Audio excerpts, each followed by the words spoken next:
Erotic fantasies may supplant reality for some or may serve as a poor substitute of sexual reality for others. Fantasies are often triggered by external stimuli such as an attractive stranger or an erotic picture, movie, or story. Researchers have varying views on gender differences in fantasizing. Some argue that males are more prone to fantasize while others assert that fantasy is more common among women. The male fantasy world rely heavily upon novel experiences filled with culturally different, beautiful women who are always sexually available and free. Pornographic magazines such as Playboy and Penthouse, as well as a wide array of so-called harder publications, attempt to capitalize upon such fantasies.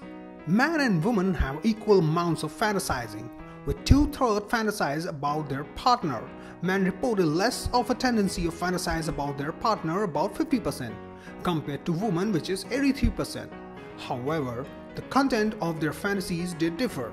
Women often base their fantasies upon previous sexual experience and tend to emphasize romance and intimacy.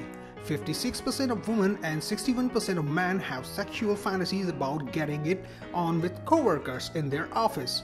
19% of people fantasize about being watched during sex, and other 5% fantasize about taking their clothes off in public. 40% of women want to make a homemade flick with their partners. In 2012, 28% of women made a sex video with their guy, and in 2014 that number is expected to climb to 52%. 64% of women want to step outside the bedroom and get frisky in public. 62% of women have rape fantasies, 28% forced oral sex by a man, 16% forced anal sex, 24% incapacitated. And about men now, 17% forced sex by a woman, 9% rape by a woman, 9% forced oral sex by a woman. Overall, 62% reported having had at least one of these fantasies. People generally fantasize when engaging in autoerotic sex or masturbation. In his research finding, the prominent sexologist reported that fantasy accompanied masturbation for the majority of 64% of females and virtually all males. About 2% of the women in his study sample reported achieving orgasm by fantasy alone. Older females were more prone to fantasizing than younger females.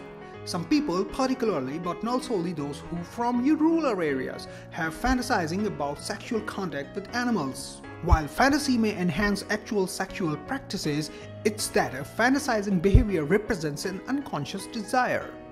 Thus, some women fantasize about being overpowered or even raped by a man. But this does not mean that they actually want to be raped. Therapists have found that the fantasy can be useful in helping patients overcome sexual problems. With the help of therapists, the individuals may, through fantasy, confront the fearful stages of intimacy and lovemaking and reduce or eliminate those fears and apprehensions.